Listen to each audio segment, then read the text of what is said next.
Hello, and welcome to the first proper Star Trek review of the year. Yeah. So last year I delved into watching Star Trek the original series for the very first time. I'd seen a handful of episodes, but I'd never seen every episode. And so I put it out, poll out to you guys to see if you wanted me to review Star Trek. Do full season reviews like I was doing with my Doctor Who reviews last year. And since now that I'm done with my Doctor Who reviews, the full season reviews, um, that left a void, for the content.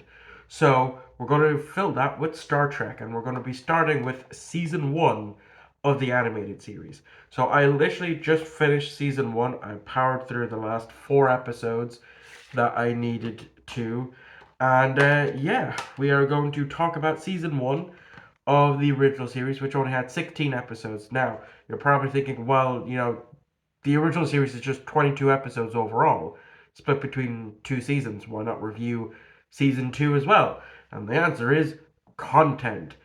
I'd rather, say the last six episodes for March rather than just, cramming it all in here and then having to start the next generation after this. After, earlier than I intended. So, with that being said, I did take like three notes. Um, well, actually, four notes. Sorry, yeah, I took about four notes whilst I was watching through season one of the animated series because there were things that I just did not want to forget, and I know me, I probably would forget. So I think in the future I might start doing that whilst I'm, reviewing these things. So yeah, let's get started. I had previously to this seen at least the first two episodes of the animated series, so I knew going into it what to expect. And so we have episode one, Beyond the Furthest Star, and the episode is just okay. It's not the greatest, it's not a great opener for the show. We you start off with the crew of the Enterprise discovering this big, huge behemoth thing. Then there's also this little gas yoke, this little not so necessarily gas yoke, but this intelligent thing that takes over, the Enterprise because it wants to escape. Something that's already been done in, the original series is basically shortened for this. But the one thing that I noticed, as it was only in this episode, is the automated bridge defense system. The only time it's ever appeared in a Star Trek episode throughout the near 60 years of the show. You think something like that should be more important, to have. So, for whenever the Borg, the Romulans, the Klingons, the Cardassians, the Gazinti, whoever, is on the ship that breaks onto the bridge that shouldn't be on their queue. I know if Picard had something like this and Q showed up, he'd fucking use that on Q non-stop as a way of basically saying, "Get off me bridge, yo!"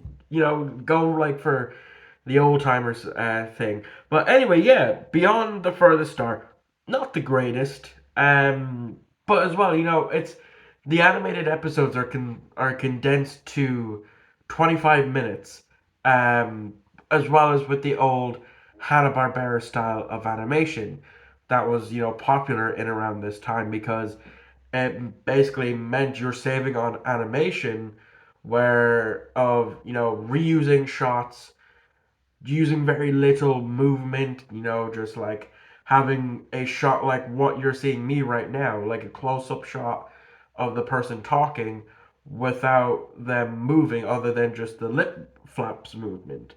And yeah, that's the basic problem. And I'm not going to knock that. And I'm not going to go into all all the times that it does, the animated series reuses footage throughout the first season because they really do. But again, it's because it's saving on budget, and that's the way the old Hanna Barbera style of cartoons like Scooby Doo done that, and the Flintstones and all that. That's how they done it, and as well they always reuse the same music keys and all that. But yeah, Beyond the Furthest Star is an alright episode. But the next episode, Yesteryear, is the best episode this season, and that is basically where Spock, you know, whilst the crew were looking at a particular part, I think it was in Orion's uh, development, that once they come back, turns out Spock doesn't exist anymore, and that the actual first officer is an Anar, the White Andorian, which is to my knowledge, correct me if I'm wrong, the first time that's ever been seen. I know we had Anar in Strange New Worlds, and we've seen it in Star Trek Enterprise, but I don't recall seeing something like that in the original series. So I believe this is the first time we're seeing this version of the Andorians in Star Trek, and so it turns out they were looking at, they used the crew that are there at the Guardian of Forever. They're using it to look at Vulcan's past, and because of that, young Spock dies, and so once Spock is starting to remember all this, he then jumps back in time and saves his younger self on that. And you know, a lot of Trek fans, from to my knowledge, um, don't consider the animated series canon. Um, and I'm wishy-washy with that. There are some episodes that I do believe are canon. Like Yesteryear, I 100% believe this is a canon episode because it does get referenced. It kind of gets referenced in Lower Decks, but it's also was used as the character side for Spock in the 2009 J.J. Abrams film. Because we see Spock getting into a fight with other Vulcans because they're taunting him for being half human, which was then of course used for the 2009 J.J. Abrams film. So I do believe Yesteryear is 100% canon, and it is one of the best episodes from the animated series in my honest opinion. So moving on to one of our planets is missing. So sorry, I had to pause again because I didn't really remember much about uh, one of our planets is missing, and it's an interesting episode that Star Trek Discovery season 4 kind of done for their entire season arc, essentially, where there's this gas thing that's moving around and destroying planets, and it's ingesting it, using it as food and stuff, not realizing that there could be sentient life on these planets that is consuming, because it's coming from a different galaxy type of thing. And so the Enterprise goes into this cloud, realizes that it's a living thing, and then has Spock mind meld with it whilst he's in the ship to talk to this creature in order to let it know that the planets that it's on its way to consume has sentient life, that this galaxy has sentient life. It's basically exactly what season 4 of Star Trek Discovery tried to do, but better in my opinion. But yeah, like it's an all right episode. um Obviously, I kind of a little bit forgettable if I had to literally look it up to remind myself of what actually happened in the episode. But that's beside the point. Moving on to the Lorelli signal, um, which is an interesting episode. Basically, uh, they come across this planet of beautiful women, and it's draining the life force of the males so that way they can survive, and they have to keep doing that every 29 years. And it's a really good episode because it's a siren song. The men are hearing a siren song leading them to their death, and it's Uhura who takes over as commander of the Enterprise and works on saving her fellow crewmates, and it was really, really good because that's the first time Uhura has done it. Now, obviously, Uhura has had a few character centric episodes in Strange New Worlds, but this is, this is the animated series which is set way before that. Even though it happened year wise. This came out in '73. Strange New Worlds is obviously more recent, which is given the fact to actually properly develop Uhura compared to what she got in the original series and the animated series. But this is one of the only few times that Uhura has these character centric episodes, and I like it. I like it for that reason. Then we move on to uh, episode 5, which is more tribbles, more troubles. So, this is basically where the last of my notes comes in, because this is obviously the sequel to the Trouble with Tribbles episode from the original series, which is a fantastic episode. I love it. I love it. It's really, really good.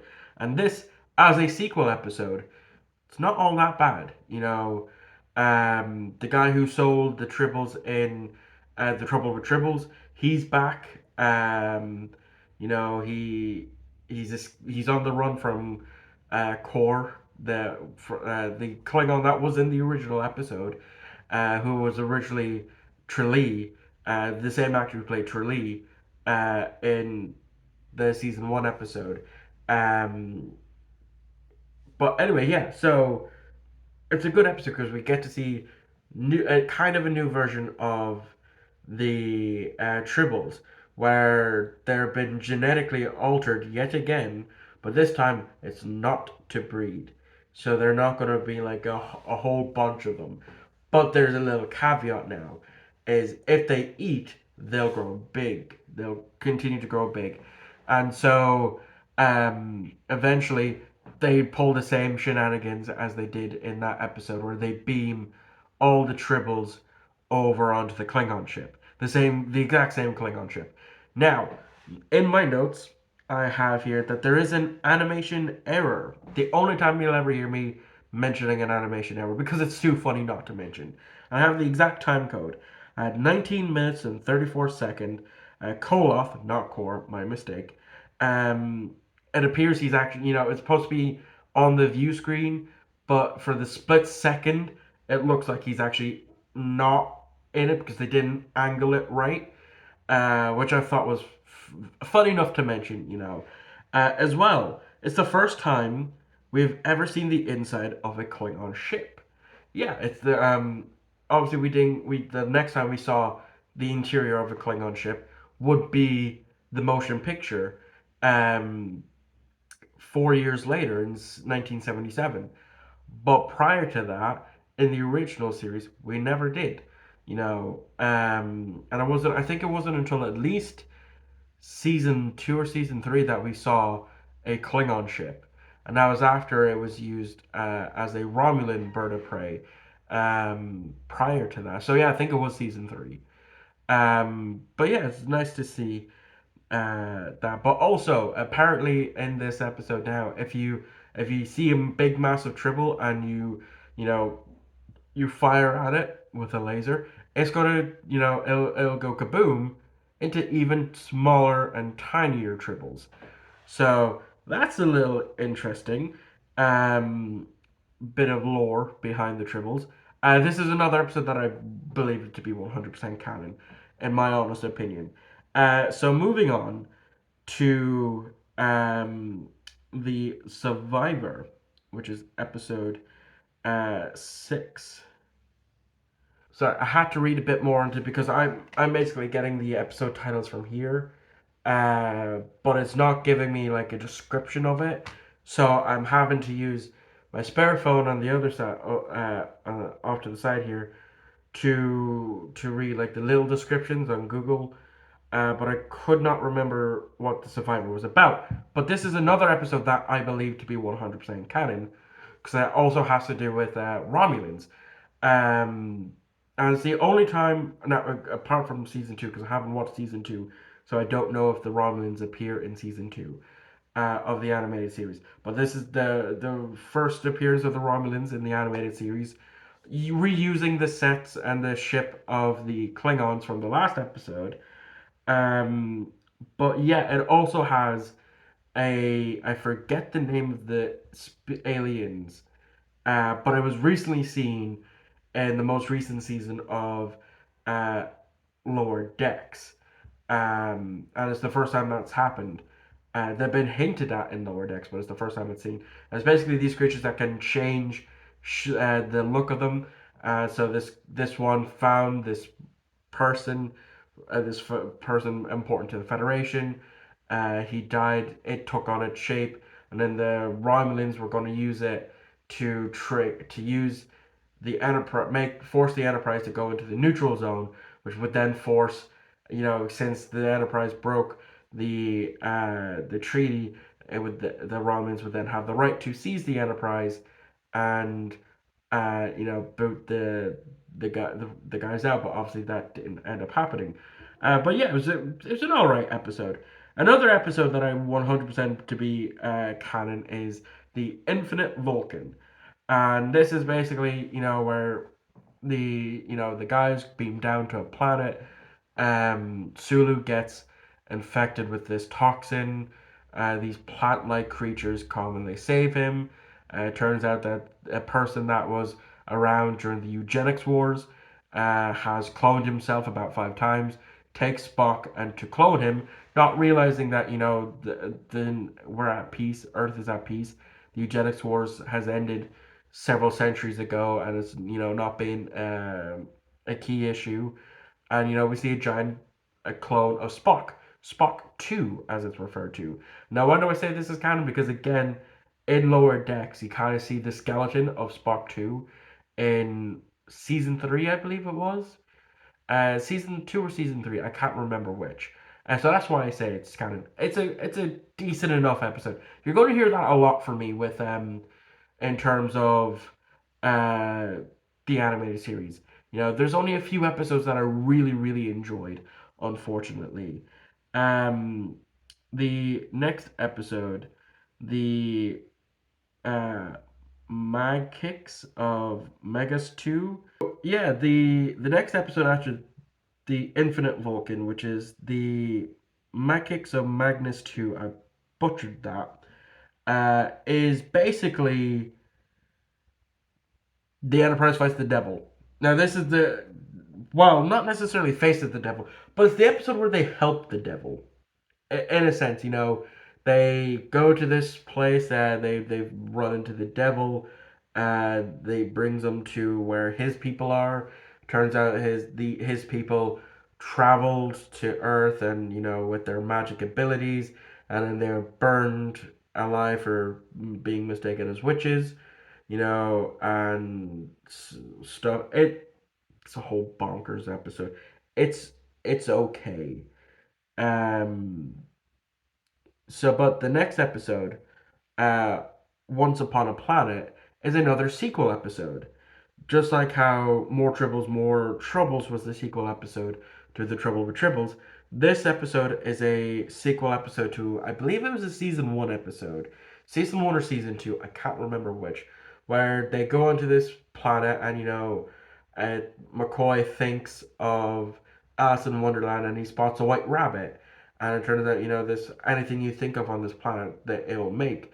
But this time, it's kind of evil because the original creator, the curator, died, and so he blames the the Enterprise, and so they kidnap Uhura, and they have to figure stuff out, two-headed dragons and all that stuff.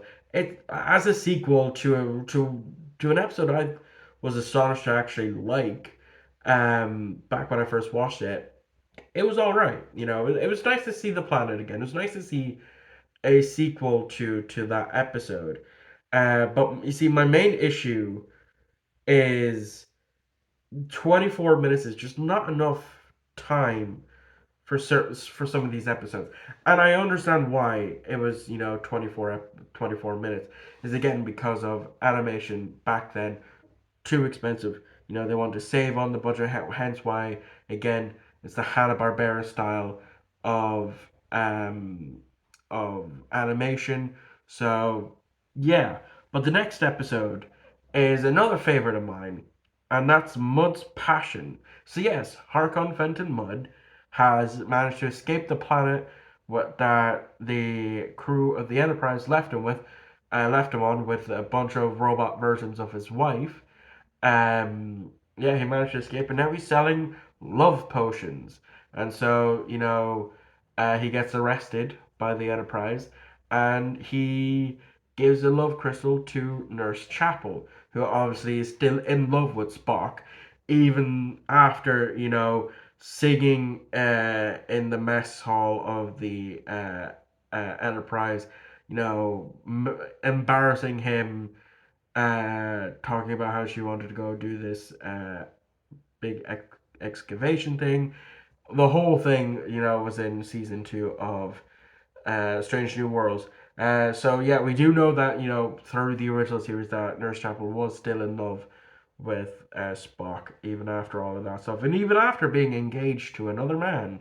But so she uses it on him, and at first it doesn't work, and so she goes to try and capture Mud, and then it starts to spread into because of the kerfuffle, the glass starts breaks into it, and goes into the ventilation, and then as Kirk and an infatuated Spock beams down onto the surface, Kirk gets a whiff, and the first person Kirk sees is obviously Mr. Spock, and so Kirk falls in love with Mr. Spock. And unfortunately, they don't do a lot with that, and that sucks because. But I also know that there are though certain Star Trek original series fans out there that ship Spock and Kirk together in a romantic pairing, and I'm all for that. I love that idea.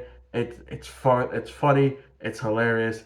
It's surprising. I do know that they both care for each other. They both love and care for each other. I mean, we see that in Amok Time when Spock thinks he's killed Kirk, and then he steps out uh, in sick bay, and the smirk that Spock gets, that he's alive, and he doesn't say Captain Kirk. He literally grabs him and says Jim. Big huge smile on his face, and so I love that pairing. So it's a shame that they just didn't really do much with it, but otherwise, you know, it's a good Mud episode. How I'd rank the 3 Mud episodes, from the original series, because I'm lumping this in, not counting the season 1 appearances that he had in Discovery, because I need to rewatch them to give my honest opinion now that I've watched every other Mud episode. I would say the episode in season 2 where he's on a planet full of androids for his own love, his own you know love that he gets. It ends up with him trapped with a whole bunch of different copies of his wife. Um, I'm going to say Mud's Passion is my second favorite, and then obviously the I Mud um, is an all right episode. But yeah, moving on to the Territon incident, where basically the Enterprise comes across this big crystalline planet. Something's happened that's making them shrink into like little action figures of themselves, and but once they are beamed down and beamed back up, they regain their proper height and stuff. There's also a little colony of people down there that have been forgotten. And at the end of the episode, it makes you think that Kirk's gonna, leave them behind, but obviously Kirk's gonna save them in the end. And honestly, it's an all right episode. Nothing too important, nothing too out of the ordinary, in my honest opinion.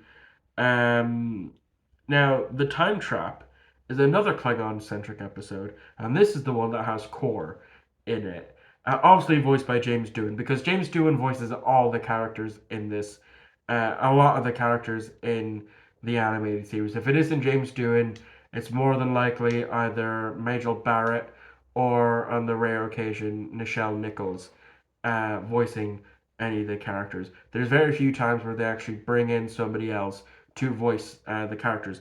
But yeah, basically, the Enterprise and Core's Klingon ship goes into this Bermuda Triangle type of situation.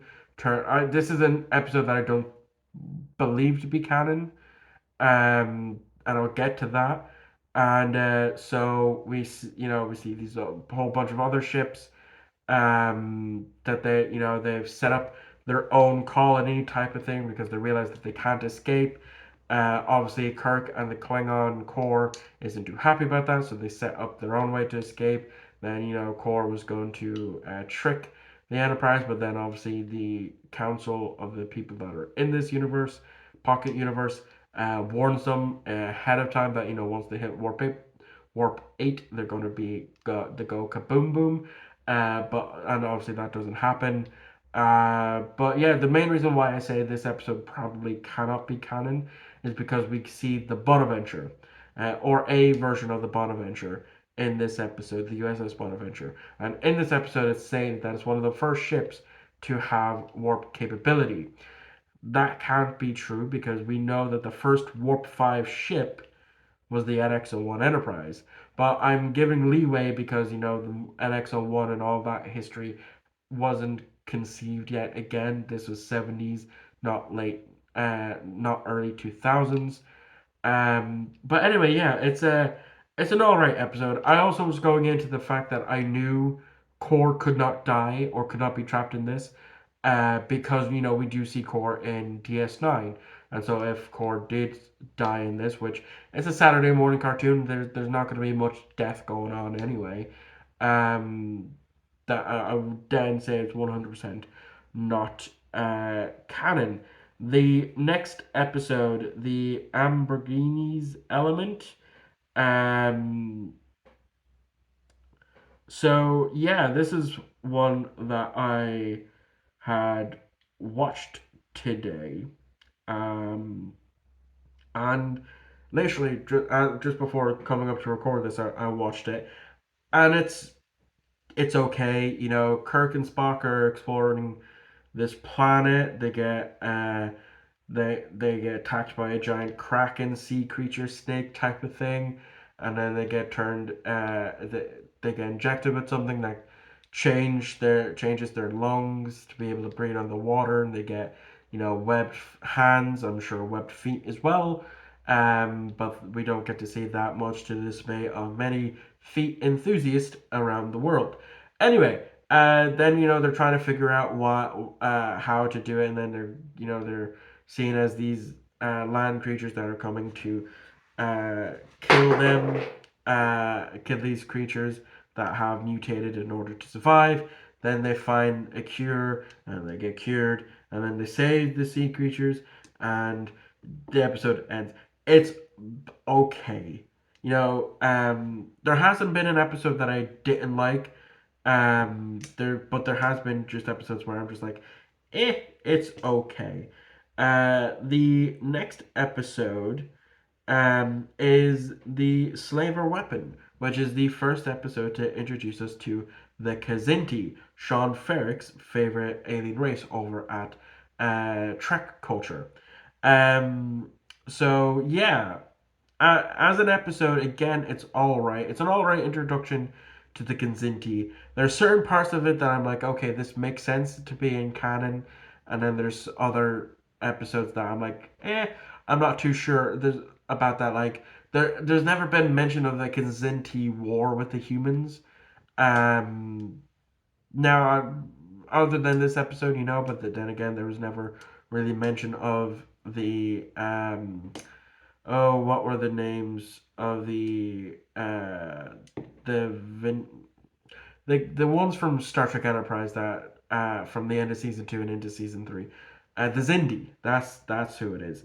But yeah, it's again just an alright episode. It's mainly focused around Spock, Chekhov, and Uhura, where there's these boxes that are frozen with single moments in them, out of these things, and yeah, it's all right. There's not really much more I can say about that. Then we get to episode 15, which is the Eye of the Beholder, which is basically Kirk, McCoy, and Spock are trying to track down this missing crew from a different ship, and it turns out they beam down to a planet where they're basically taken in and made a part of a zoo. Sorry, I had to pause there. Felt a cough coming on. I'm still dying with a bit of a flu here. So yeah, it's then they manage to escape. They teleport. Blah blah blah blah. I think actually this is the one episode where I just did not like it.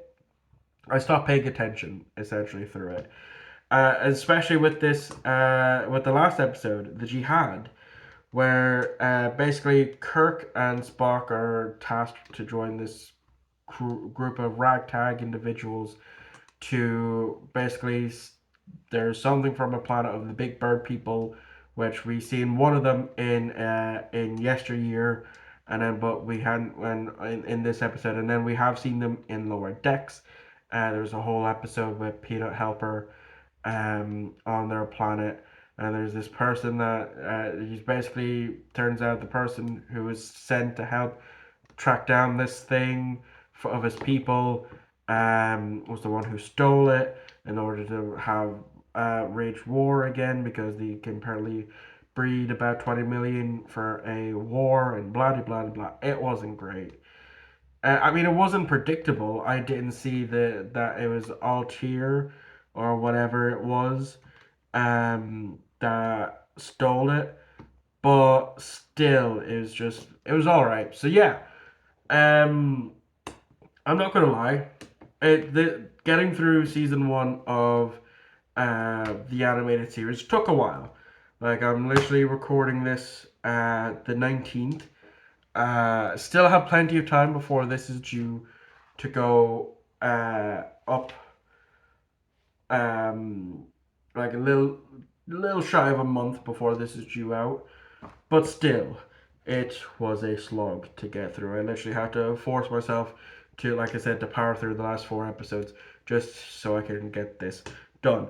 Anyway, that is going to wrap this video up. I'm going to have to do a little bit of editing here because cause I had to keep pausing and stuff.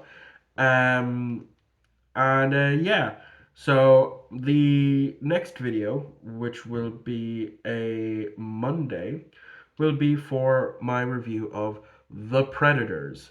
So yeah, I shall see you all for that video.